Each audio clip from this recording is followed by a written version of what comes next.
আজ আমাদের গন্তব্য কার্গিল থেকে লাদাখ। ভয়ঙ্কর পাহাড়ি পথ দিয়েই আমরা লাদাখ যাব। অষ্টম দিন। আজ খুব ভোরে উঠে সকাল 6টার মধ্যে কার্গিল বাস স্ট্যান্ড চলে আসি। আজ আমাদের ইন্ডিয়াতে অষ্টম দিন। বহুল আকাঙ্ক্ষিত কার্গিল টু লাদাখ রোডের অপরূপ সৌন্দর্য দেখতেই আজকের এই যাত্রা। যথাসময়ে বাস লাদাখের উদ্দেশ্যে ছেড়ে যায়। কার্গিল থেকে লাদাখের দূরত্ব 220 কিলোমিটার, যা যেতে সময় লাগবে 5 থেকে 6 ঘন্টা। পাহাড় ধস ও বৈরী আবহাওয়া হলে সেই সময় আরও বেড়ে যেতে পারে। ইন্ডিয়া সহ বিশ্বের ভয়ঙ্কর রাস্তাগুলোর মধ্যে অন্যতম এই Srinagar to Ladakh national highway. সাথে আছে এর ম্যাজেস্টিক ল্যান্ডস্কেপ ভিউ।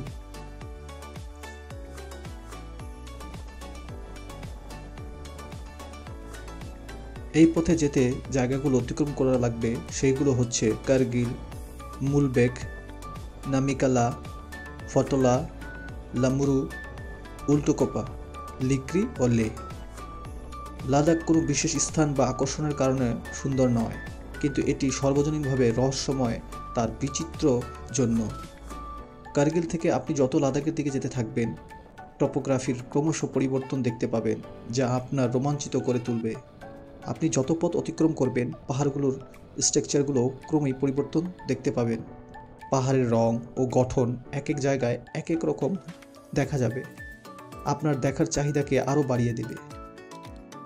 কার্গিল থেকে কিছু দূর যেতেই সকালে নাস্তার জন্য বিরতি দেওয়া হয়েছে। শীতল আবহাওয়ার মধ্যে গরম চা দিয়ে রুটি খেয়ে নেই। 15 মিনিট বিরতি শেষে বাস আবার লের উদ্দেশ্যে যাত্রা শুরু করে।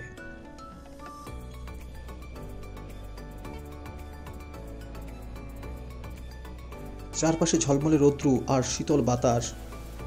এরই মাঝে আমাদের বাস ছুটে চলছে লের উদ্দেশ্যে। দুর্দান্ত ল্যান্ডস্কেপ, সুন্দর আকাশ, ঝলমলে তারা, নদী আর সর্বত্র বিস্ময় ছড়ানো দুনিয়ার নাম লাদাখ। এই পথের সৌন্দর্য উপভোগ করতে আসুন, আপনার কিছু ইনফরমেশন দিয়ে দিই। যারা আমার মতো সোলো ট্রাভেল করবেন, তাদের খুব কাজে আসবে। শ্রীনগর বা কার্গিল থেকে সরাসরি লে যাবার বাস পাবেন। কার্গিল থেকে লে যাবার বাস প্রতিদিন সকাল 6টায় কার্গিলের বাস স্ট্যান্ড থেকে ছেড়ে যায়। ভাড়া 500 রুপি। যেতে সময় লাগবে 5 থেকে 6 ঘন্টা। বাসে যেতে চাইলে অবশ্যই নির্ধারিত সময়ের আগে টিকিট কেটে রাখবেন। বাস সার্ভিস চালু থাকা পুরোটাই নির্ভর করবে আবহাওয়ার উপর। অতিরিক্ত তুষারপাতের জন্য বছরে 6 মাস রাস্তা বন্ধ থাকে। আর যারা শ্রীনগর থেকে বাসে আসবেন, অবশ্যই আগে টিকিট কাটবেন। প্রতিদিন ভোরে 6টায় বাস ছেড়ে লেহের উদ্দেশ্যে, যার ভাড়া 1200 টাকা, যা কার্গিলের 1 রাত বিরতি দেয় এবং পরের দিন লেতে পৌঁছায়। যারা আমরা পূর্বের এপিসোডগুলো দেখেছি, কোনো এক কারণে বাস ওই দিন লের উদ্দেশ্যে ছাড়েনি। বাস ছাড়াও শেয়ার গাড়ি বা রিজার্ভ গাড়িতেও অপশন থাকছেই। তবে মনে রাখবেন যে শেয়ার গাড়িগুলো সকাল 10টার মধ্যেই ছেড়ে যায়। শ্রীনগর বা কার্গিল যেখানে থেকেই আপনি শেয়ার গাড়ি নেন না কেন, সকাল সকাল ট্যাক্সি স্ট্যান্ডে চলে আসুন। আর যারা গাড়ি রিজার্ভ করবেন, তারা 8 থেকে 10 জনের জন্য গাড়ি রিজার্ভ করে ঘুরবেন। গ্রুপ বড় হলে আপনার আয়েশ করে ভালোভাবে ঘুরতে পারবেন। খরচও বেশি হলেও রিল্যাক্স করে ঘুরতে পারবেন। এমন উচ্চতায় ইউটার্নগুলি সত্যি বলতে ভয় লাগিয়ে দেয়।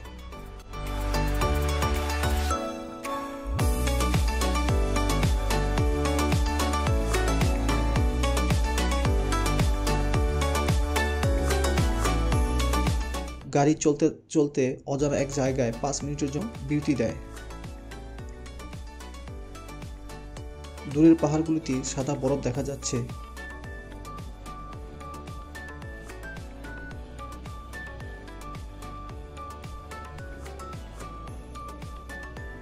নাম না জানা অনেক বসতি দেখা মিলছে।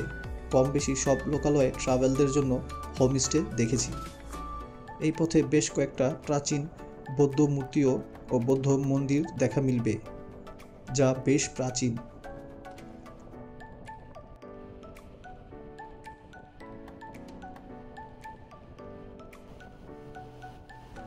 এটি ভারতের সেরা রোড ট্রিপগুলোর মধ্যে একটি। অনেকেরই স্বপ্ন এই রোডে আসার। এই রোডের সংক্ষিপ্ত ইতিহাস। কাশ্মীর উপত্যকার শ্রীনগর এবং লাদাখের লেহের মধ্যে এই রোডটি মধ্যযুগ থেকেই বিদ্যমান ছিল এবং এটি বহু শতাব্দী ধরে প্রধান বাণিজ্য পথ ছিল। এটি জজিলা পাসের মধ্য দিয়ে গেছে ৩,৫২৮ মিটার বা ১১,৫৭৫ ফুট। গ্রেট হিমালয় রেঞ্জের উপর দিয়ে রাস্তা গিয়েছে, যার কারণে অর্ধেক বছর রাস্তা তুষারপাতের জন্য বন্ধ থাকে। এই রুটটি একাধিকবার সংস্কার করা হয়। এই রুটটি ভারত ও পাকিস্তান সীমান্তের জন্য খুব গুরুত্বপূর্ণ হয়ে ওঠে, আর এই কারণেই ভারত সরকার বিআরও মানে বর্ডার রোড অথরিটি কাছে দায়িত্ব দেওয়া হয়। বিআরও ১৯৬২ সালের আগস্টের মধ্যে রাস্তাটি সম্পূর্ণ করে।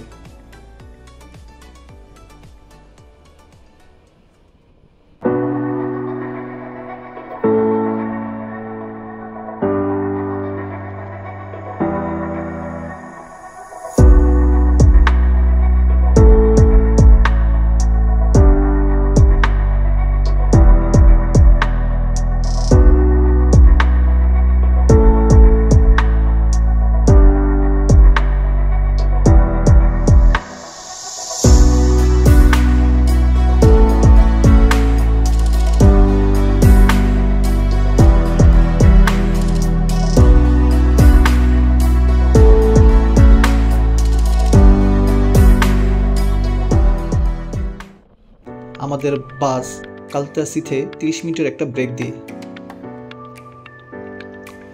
এইখানে হালকা খাবার খেয়ে নেই। বিরতির পর আমাদের বাস আবার লের উদ্দেশ্যে যাত্রা শুরু করে।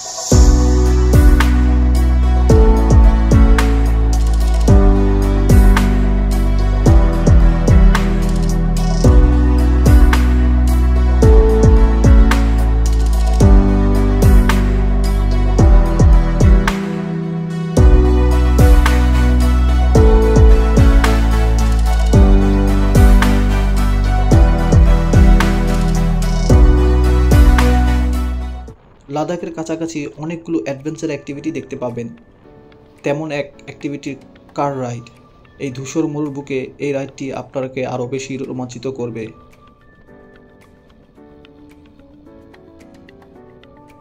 আমরা লে শহরের খুব কাছাকাছি চলে এসেছি। অবশেষে আমরা লে শহরে প্রবেশ করছি।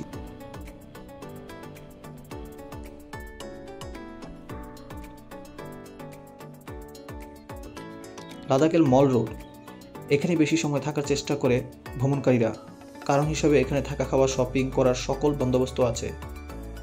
দিনের বেলা থেকে রাতের বেলায় বেশি জমজমাট হয়ে ওঠে এই মল রোড। এখন রাতে থাকার ব্যবস্থাটা আগে করিনি। সোলো ট্রাভেলের জন্য খুব জনপ্রিয় একটি হোস্টেলের নাম পরিচয় করিয়ে দিচ্ছি। আজ রাতে থাকার জন্য ব্যাকপ্যাকারদের জনপ্রিয় হোস্টেল রেইনবো হোস্টেলে এসেছি। খুব চমৎকারভাবে পরিপাটি করে সাজানো হয়েছে এই হোস্টেলটিকে। Share bed ৬০০ rupee. Bag tag রেখে ফ্রেশ হয়ে বাইরে চলে আসি।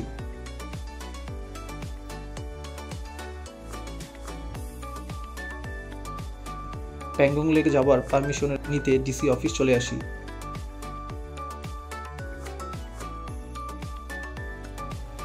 পারমিশন পেয়ে যাই সাথে সাথেই। এই খুশিতে আপেলের ফ্রেশ জুস খাচ্ছি। লাদাখ নিয়ে আমার লাস্ট পর্ব থাকছে কিভাবে আপনি এই পারমিশন নেবেন, খরচ বা কত পড়বে, আর থাকছে প্যাংগং লেক সবচেয়ে কম খরচে কিভাবে যাওয়া যায় তার উপায়। এখন চলে এসেছি লাদাখের অনেক পুরনো একটি রেস্টুরেন্টে, নেহা স্ন্যাক, যা ১৯৮৯ সালে ওপেন করা হয়। এই রেস্টুরেন্টটি ফুল ভেজিটেরিয়ান। ১৫০ রুপিতে পনির বার্গার খেয়ে নেই বাইরে চলে আসি। এলোমেভাবে এদিক ওদিক ঘুরতে থাকি। অনেকটা সময় পার করে হোস্টেলে চলে আসি। হালকা একটা ঘুম দিয়ে সন্ধ্যার রাতের লে শহরটা দেখতে মেইন রোড বাজারের দিকে চলে আসি।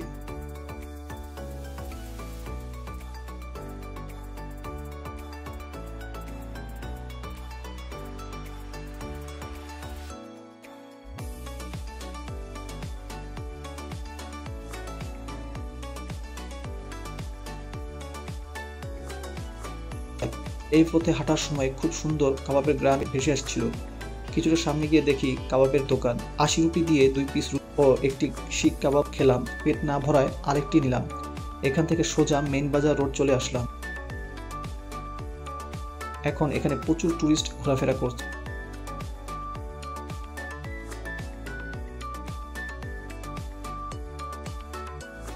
এই টাইমলেসটা দেখতে দেখতে লাদাখের সম্পর্কে কিছু ইনফরমেশন দিয়ে রাখি। লাদাখ একটি অপরূপ প্রাকৃতিক অঞ্চল। লাদাখ ভারতের উত্তর কুনলুন পর্বতশ্রেণী এবং দক্ষিণ হিমালয় দ্বারা বেষ্টিত একটি কেন্দ্রশাসিত অঞ্চল। এই অঞ্চলের উচ্চতা ও সৌন্দর্যের জন্য এটি পর্যটকদের কাছে জনপ্রিয় গন্তব্য। লেহ লাদাখের একটি শহর। এখানে বৌদ্ধ ঐতিহাসিক বৌদ্ধ মঠ, প্রাকৃতিক সৌন্দর্য এবং অদ্ভুত পাহাড়ের দৃশ্য আপনাকে মুগ্ধ করবে। লাদাখের জনসংখ্যা মোট ২,৭৪,২৮৯। এখানে বৌদ্ধ, মুসলিম, হিন্দু ধর্মীয় গোষ্ঠীর মানুষ থাকে। আমরা যে লেহ শহরে আছি তার উচ্চতা সমুদ্রপৃষ্ঠ থেকে প্রায় ৩৫০৫ মিটার বা ১১,৫০০ উঁচুতে অবস্থিত। লেহতে উচ্চতাজনিত কারণে বমি বমি ভাব ও জ্বর, মাথা ব্যথা হতে পারে। এখানকার ফার্মেসিতে এই সমস্যার ওষুধ পাবেন।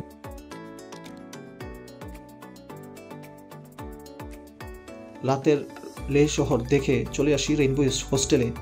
রাতের বেলায় হোস্টেলটি আরও সুন্দর লাগছে। পিক সিজনে ফরেস্ট টুরিস্ট দিয়ে ভরপুর থাকে হোমস্টেটি। হোস্টেলের নিচের তলায় একটি লাইব্রেরি আছে যা খুব নান্দনিক। এখন বিদায় নেবার পালা। আজকের পর্বের এখানে সমাপ্তি করে লাদাখ নিয়ে আমার সর্বশেষ ভিডিও দেখার আমন্ত্রণ জানিয়ে বিদায় নিচ্ছি। খোদা হাফেজ।